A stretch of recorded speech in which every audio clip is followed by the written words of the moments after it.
Hello दोस्तों, कैसे हो आप? उम्मीद है कि आप अच्छे होंगे। चलिए दोस्तों, आज के एक टॉपिक लेके आपके सामने मैं हाजिर हुआ हूँ। पोको C40 इसका मॉडल है और इसका चार्जिंग सेक्शन लेके मैं आपके सामने में हाजिर हूँ। और ये हार्डवेयर सोल्यूशन नहीं था, 2 दिन ही हुआ है अपलोड हुआ है बोनियो में।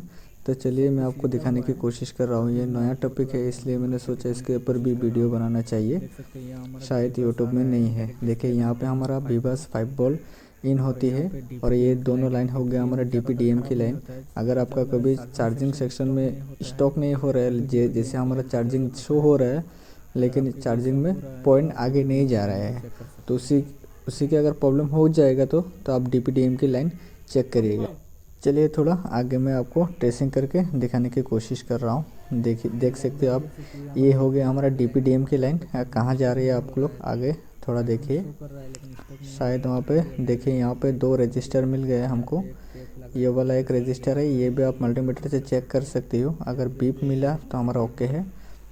ये आपको और भी आगे जानकारी चाहिए तो आप मल्टीमीटर से उसका कूल टेस्टिंग, हॉट टेस्टिंग कर सकते हो। देखिए डायरेक्ट उसके बाद CPU में हमारा एंटर हो रही है DPDM की लाइन। ठीक है, मैं आपको ड्रॉ करके भी दिखाने की कोशिश कर रहा हूँ। चलिए फिर बीबस से कहाँ जाती है बीबस की लाइन में आपको ट्रेस करके दिखा रहा हूँ, जैसे आपको समझने में अच्छे होगा या आपका ट्रेसिंग करने में भी फ़ायदा मिलेगा। देखिए डायरेक्ट अभी हमारा जा रहा है कहाँ, OBP ओवर वोल्टेज प्रोटेक्शन जो IC रहता है वहाँ पे जा रहा है। अगर कभी कभार जैसे हमारा IC ओवर वोल्टेज प्रोटेक्शन की वजह से कभी कभार वोल्टेज ज़्यादा होने के कारण ये IC ख़राब हो जाता है। तो ख़राब हो जाने से आप इसे एक जंपर उठा के मारने से भी आपका काम हो जाएगा।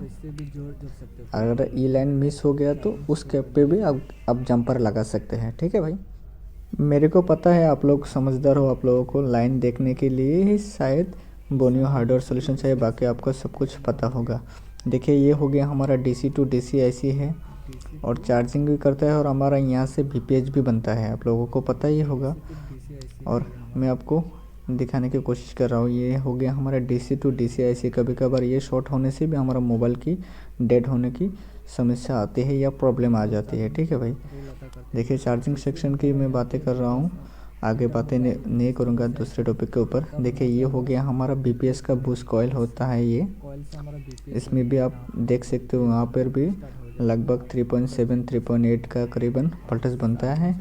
देखिए ये हो गया हमारा चार्जिंग सेक्शन की लाइन।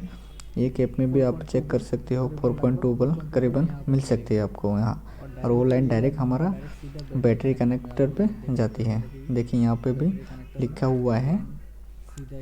चलिए आगे मैं दिखाने की आप लोगों को कोशिश कर रहा हूँ।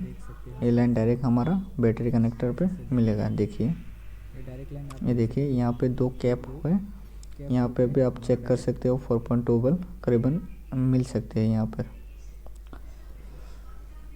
सॉरी 2 लाइनें आ रहा है। देखिए यहाँ पे अपना बैटरी कनेक्टर पे ये डायरेक्ट चार्जिंग की लाइन हो गया लगभग हमारा।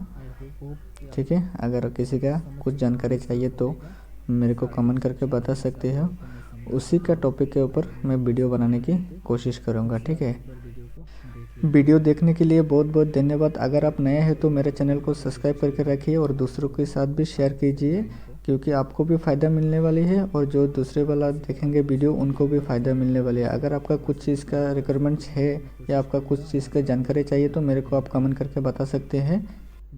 चलिए दोस्तों, किसी और अगली वीडियो में फिर मिलते हैं।